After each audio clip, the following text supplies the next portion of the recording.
What's going on, people? Myke C-Town here. Welcome to the vinyl shit. Today I'm going to give you guys a new vinyl update. It's been a long time since I've done one of these because your boy's been busy zipping around, being a jet setter and shit, flying from here to Anaheim to go to a Star Wars convention. That's not that cool, but that's what I did.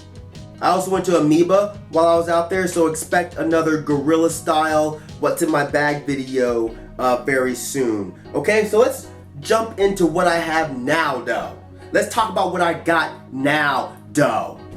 First record I'm going to show you, this is Tom Rapp, Stardancer. Tom Rapp was, he was Pearls Before Swine, which is one of my favorite psychedelic folk bands from like the late 60s, early 70s, if I'm not mistaken. This record actually carries on pretty much what Pearls Before Swine was doing. It's just not quite as weird, not quite as psychedelic. It's still really, really good though. Lots of great stuff, frail guitars, some Middle Eastern style instrumentation here, some really fantastic lyrics. For a man who needs a place where he can see a star, the open land above the air is where the answers are. When stars go burning through the night, you can never touch them all. On the razor edge of space, Stardancers sometimes fall. This record is actually pretty beat up. The vinyl itself is fine, but the cover is shit. The insert is shit. I think I paid, I don't know, maybe $5 for this record. It's actually pretty hard to find in decent condition. So yeah, if you see this record in good condition, definitely grab it. Next record I'm going to show you, this is Red Lorry, Yellow Lorry, Nothing Wrong. This is kind of an obscure goth rock band from the 80s. My boy Derek Henry to the boy Ellis put me onto them. It's goth, but has a bit more of a post-punk influence. So if you're into like some of the more, raw, noisier post-punk stuff, I think this is right up your alley. Next record I'm going to show you, this is the self-titled album from Satyricon. This is their most recent record. This came out in 2013. The really funny thing about this record is I hated this album when it first came out. I hated this record for over a year. It's weird. I want to say like a few months back is when it finally clicked. And then I realized it's a brilliant album, man. I think what once felt like it was actually boring and uninventive now feels really dark and apocalyptic.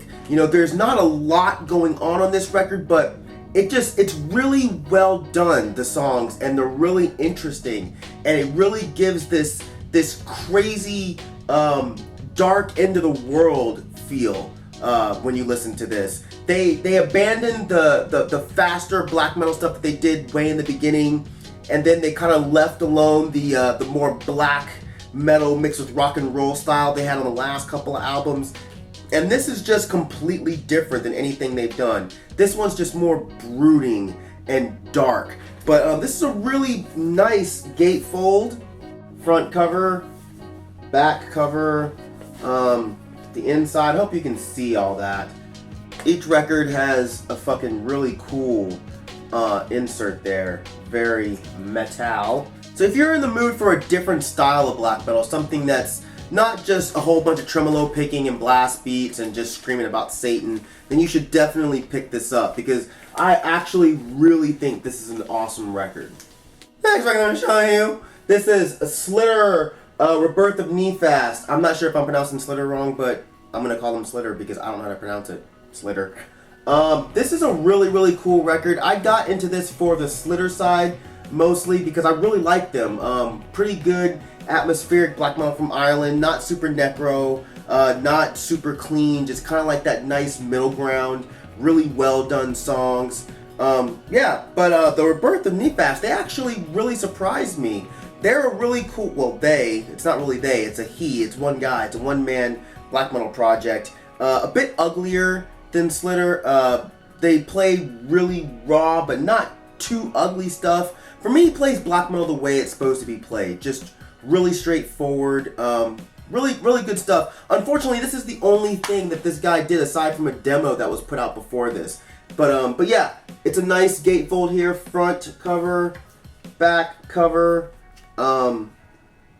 inside. Really cool stuff.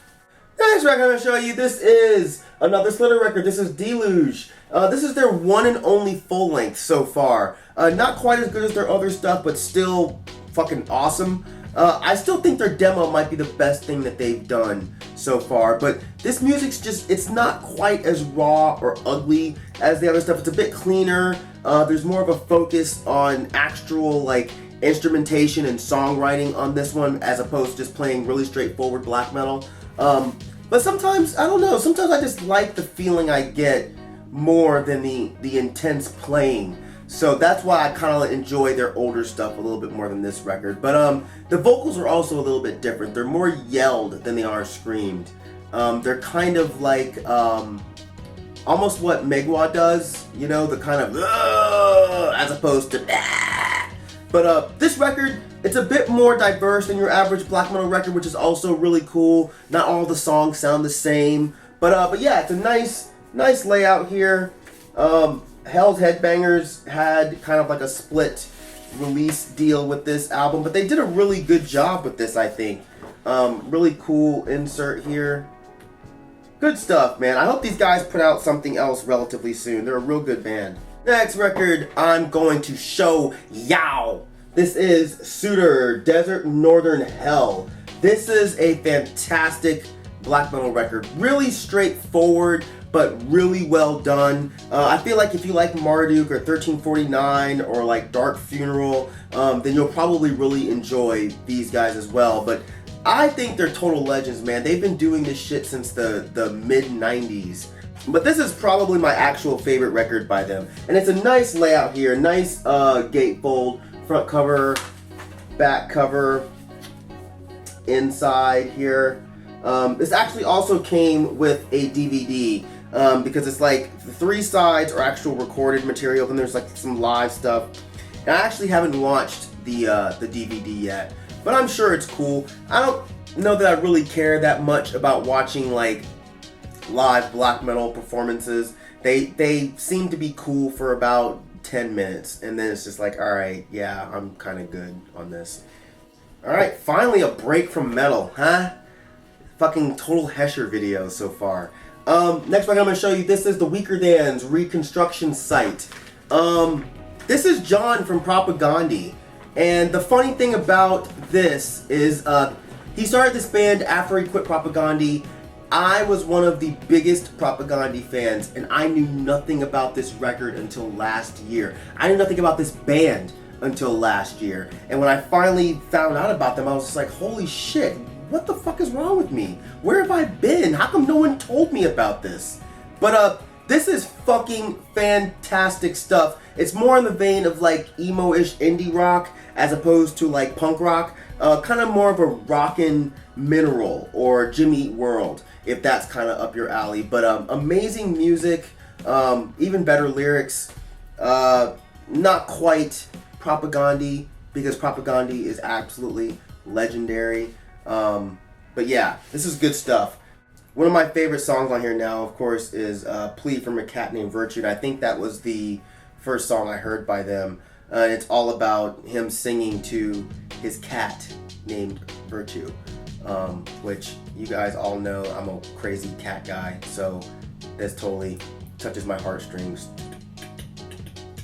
I won't sit here and say if you like Propagandhi, you'll automatically like this, because that's just not true. But I think if you like emo, if you like indie rock, then you should absolutely give this a chance, because it's really well done. God damn, I wish Propagandhi still played shit like they used to. How great was that band? I'll call you on your shit, please call me on mine. Yeah, then we can grow together and make this shithole planet better in time. Consider someone else, stop consuming animals. Next record I'm going to show you, this is Wooden Wand, Born Bad. I've talked about Wooden Wand quite a few times on my channel. It's James Jackson Toth, who I think is one of the best songwriters, completely underrated. This is definitely one of his better records, some really dark and depressing stuff.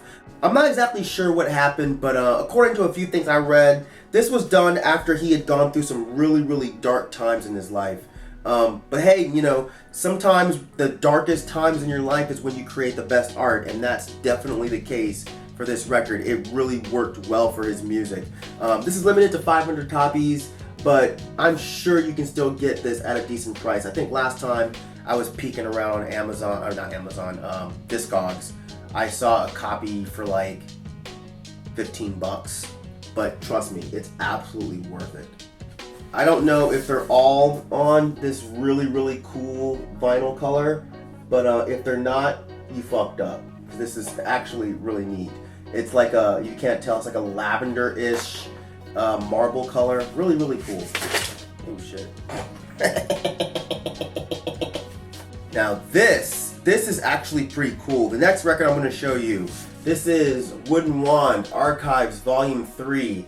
I actually saw a copy of this when I was at Amoeba back last year sometime, and I was gonna buy it. I was second guessing myself, and I left it there, and I left, and my boy took me back the next day, and it was fucking gone.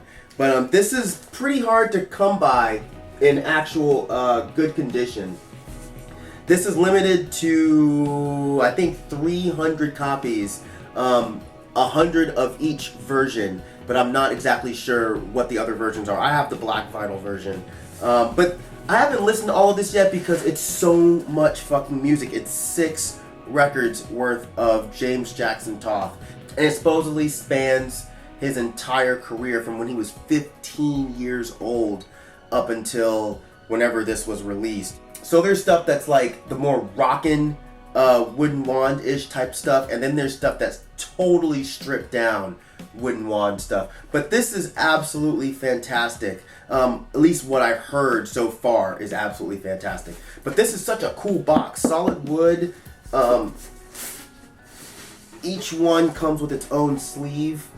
There's no inserts, no inner inserts on any of these. No lyrics or anything like that. But it's still pretty cool.